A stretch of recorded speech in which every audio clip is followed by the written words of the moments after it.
सबको जय मसीह की। मैं पास्टर लालजी विश्वकर्मा। आइए आज दिन की नई शुरुआत के लिए सुबह की प्रार्थना हर एक के लिए करते हैं। प्रार्थना शुरू करने से पहले मैं वचन के माध्यम से हर एक से बातचीत करना चाहता हूँ। आइए वचन को देखते हैं। नीति वचन अध्याय 3 वचन 5 से। नीति वचन अध्याय 3 वचन 5 से आइए देखते हैं। तू अपनी समझ का सहारा न लेना, वरन संपूर्ण मन से यहोवा पर भरोसा रखना। उसी को स्मरण करके सब काम करना, तब वह तेरे लिए सीधा मार्ग निकालेगा। अपनी दृष्टि में बुद्धिमान न होना, यहोवा का भय मानना और बुराई से अलग रहना। ऐसा करने से तेरी शरीर भला चंगा, ऐसा करने से तेरा शरीर भला चंगा और तेरी हड्डियां पुष्ट बनी रही। आमीन, हालेलुया। मेरे प्यारे भाई बहनों, यहाँ परमेश्वर की वचन बता रही है। यहाँ परमेश्वर की वचन बता रही है। वचन कहता है कि तू अपनी समझ का सहारा न लेना। कहता है कि हे मेरी संतानों, तुम अपने जीवन में कभी अपने समझ का सहारा न लेना। कहता है कि हमेशा सारे मन से, संपूर्ण मन से उस परमेश्वर के ऊपर, यहोवा के ऊपर भरोसा रखना। कहता है तू अपने जिंदगी में कभी समझदार मत होना। तुम अपने समझ का सहारा किसी भी काम में मत लेना, परंतु हर कामों में तुम क्या करना, हर कामों को तुम उस परमेश्वर के हाथ में सौंप देना। अपने सारे कामों को उसके हाथ में सौंप देना, क्योंकि वचन में लिखा गया है कि तू अपने समझ का सहारा मत लेना, संपूर्ण मन से यहोवा पे भरोसा रखना। उसी को स्मरण करके अपने हर काम करना। जो भी काम करने के लिए जाना, उसको स्मरण करना, उसको याद करना। कहता है हमेशा हर काम करने से पहले उस परमेश्वर को याद करना।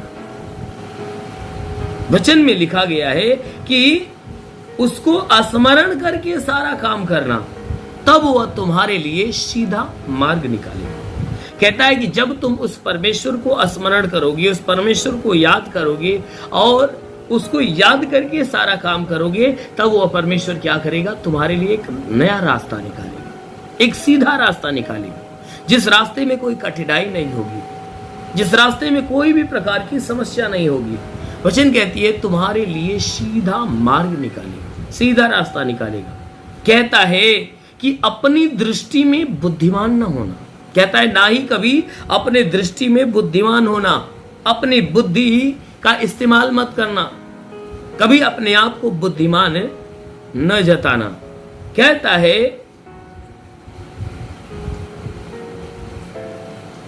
कि बल्कि क्या करना, यहोवा का भय मानना और बुराई से अलग रहना। वचन में लिखा गया है कि तू अपने दृष्टि में कभी बुद्धिमान न होना। कहता है कभी भी जिंदगी में जब तक तुम जीवन जियो, कभी अपने दृष्टि में बुद्धिमान न होना, परंतु तुम्हारे अंदर परमेश्वर का भय बना रहना चाहिए। हमेशा अपने अंदर परमेश्वर का डर रखो। अपने दृष्टि में कभी चालाक, कभी बुद्धिमान, कभी समझदार न होना। हमेशा उस परमेश्वर को याद करना, परमेश्वर के ऊपर भरोसा रखना। किसी भी काम को करना तो उस परमेश्वर के हाथ में सौंप के करना, तब वो तुम्हारे कामों को सफलता का मार्ग दिखाएगा। और कभी बुद्धिमान न होने की कोशिश करना। कि वचन में लिखा गया है कि कभी बुद्धिमान न होना, परंतु हमेशा अपने अंदर परमेश्वर का डर रखना और हर बुरे काम से अपने आप को दूर करके रखना। कभी बुद्धिमान न होना, हमेशा परमेश्वर से डरते रहना और हमेशा बुराई से अपने आप को अलग करके रखना।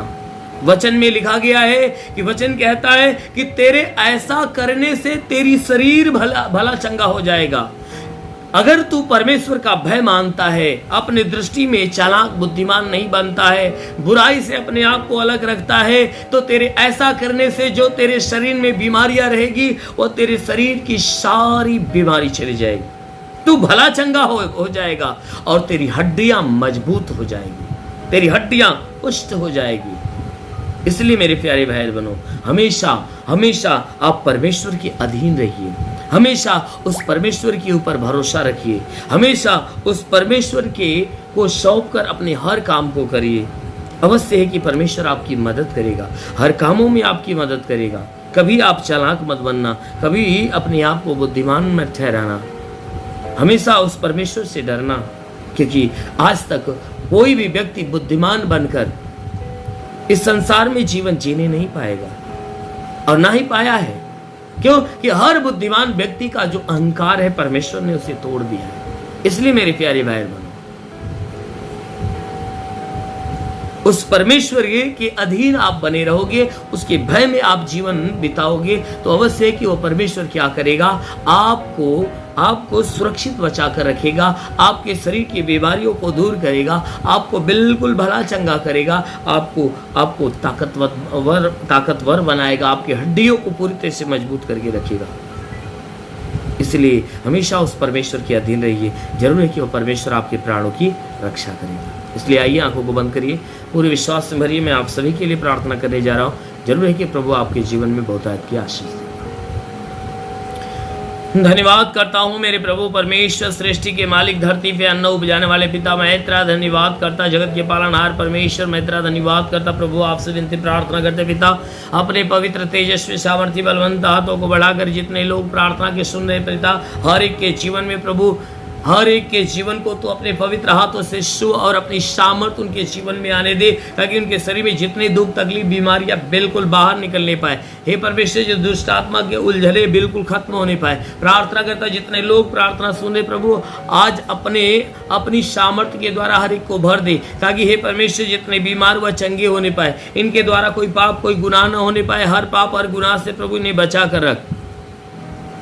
हाँ मेरे महान परमेश्वर, प्रार्थना करते पिता, आज पूरे दिन ये जहाँ भी रहे सुरक्षित रहे, भले चंगे रहे, कोई दुख कोई तकलीफ कोई परेशानियां इनके जीवन में ना आने पाए। हर दुख हर तकलीफ हर परेशानियों से इन्हें बचा कर रख। मेरे महान परमेश्वर, प्रार्थना करते हैं इनमें से जितने बीमार है प्रभु, उन बीमारों के लिए प्रार्थना करता हूँ कि ये परमेश्वर उनके शरीर की बीमारियां चली जाए। जिसके सर में तकलीफ हो, मस्तक की तकलीफें हो, तो मस्तक की बीमारियां बिल्कुल खत्म होने पाए। जिसका मस्तक काम नहीं करता उसका काम करना चालू कर दे। हे परमेश्वर, प्रार्थना करते पिता, जिसकी आंखों में बीमारी हो, आंख की बीमारियां बिल्कुल चली जाए, आंखें बिल्कुल भली चंगी हो जाए। जिसके कान में तकलीफ हो, कान की तकलीफें निकल जाए। जिसके नाक में तकलीफ हो, नाक की तकलीफें निकल जाए। जिसके मुंह में तकलीफ हो, मुंह की तकलीफें निकल जाए। जिसके गले में कोई प्रॉब्लम है, गले का प्रॉब्लम, गले का छाला बिल्कुल खत्म होने पाए। जिसके सीने में दर्द हो, जलन हो, बिल्कुल नष्ट होने पाए। जिसके शरीर में गिल्टियां हो, गिल्टियां बिल्कुल खत्म होने पाए। पेट का दर्द, पेट का चुभन नष्ट होने पाए। कमर का दर्द निकल जाए, घुटने का दर्द निकल जाए, जोड़ों का दर्द, गठियावात की बीमारी, साठगा की बीमारी निकल जाए। प्रभु यीशु के नाम से हड्डी की तकलीफें, मांसपेशियों की तकलीफें, नसों की तकलीफें निकल जाए। प्रभु यीशु के नाम में आदेश करता हूं कि इनके शरीर के अंदर से हड्डी की तकलीफें, ब्लड प्रेशर, शुगर की बीमारी, दमा, HIV, TB, कैंसर नष्ट होने पाए।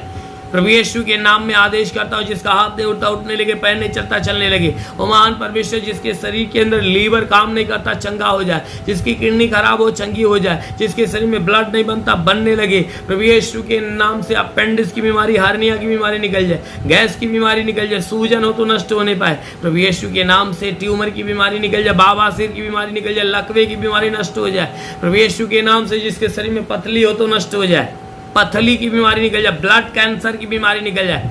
प्रभु यीशु के नाम में आदेश करता हूँ कि तुम्हारे शरीर में जुकाम हो, खांसी हो, बुखार हो बिल्कुल बाहर निकले। टाइफाइड, मलेरिया नष्ट हो, उल्टी दस्त की बीमारी, पेचिश पड़ना बंद हो जाए। किसी भी प्रकार के चर्म रोग, खाज खुजलियां नष्ट हो, किसी भी प्रकार के दाग धब्बे निकल जाए, सफेद दाग नष्ट हो जाए, पीलिया एसिनोफिलिया की बीमारी, लहू पानी की बीमारी निकल जाए। प्रभु यीशु के नाम में आदेश करता हूँ, लहू पानी की बीमारी निकल जाए।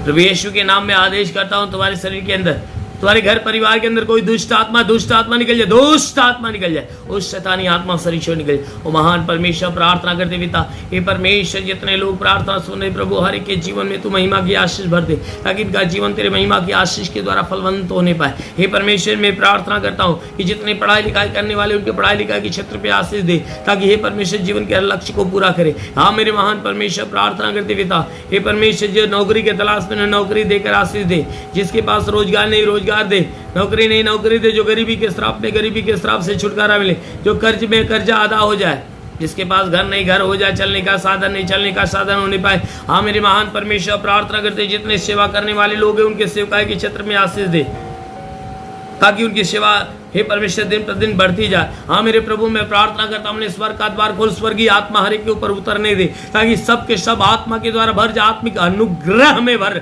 रिवास्तुंदुल रिवास्ता खबारंदेली रे, होली होली शिखा रबांदेली रिवास्ता लबासा कारंदेली।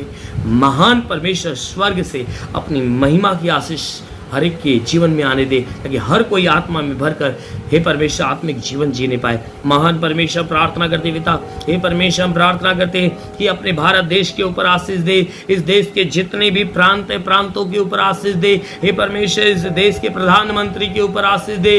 हे परमेश्वर, इस देश के जितने मुख्यमंत्री उनको उनके जीवन में आशीष दे। हर शासन प्रशासन के सारे अधिकारी और नेता के लोगों के ऊपर आशीष दे, ताकि हे परमेश्वर तेरे आशीषों में बिल्कुल पड़े बड़े चंगे रहें, बुराई को त्याग कर भलाई के मार्ग पर चले। हे परमेश्वर, उनमें से जो बीमार हैं वो चंगे होने पाए, जो दुष्ट आत्माओं से ग्रसित है छुटकारा पाए, उनके घर परिवार बीवी बच्चों के जीवन में तू आशीष दे, ताकि सब के सब स्वस्थ और भला चंगा होने पाए। हे परमेश्वर, सभी शासन प्रशासन के लोगों को आशीष दे, ताकि अपने देश को अच्छे ढंग से अच्छी रीति से चलाने पाए, इस देश की सेवा अच्छे ढंग से करे, इस देश की जनता की सेवा अच्छे ढंग से करने पाए। हाँ मेरे महान परमेश्वर, प्रार्थना करते पिता, हर एक को अपनी ज्ञान अपनी बुद्धि से परिपूर्ण कर, ताकि सबके सब आत्मिक जीवन जीना चालू करे। हाँ मेरे महान प्रभु, यीशु के नाम में मांगते हैं, आमेन। परमेश्वर हर एक को आशीष दे। God bless you. धन्यवाद। इस वीडियो को लाइक करें, हमारे चैनल को सब्सक्राइब कर बेल आइकन जरूर प्रेस करें हमारी लेटेस्ट वीडियो सबसे पहले देखने के लिए।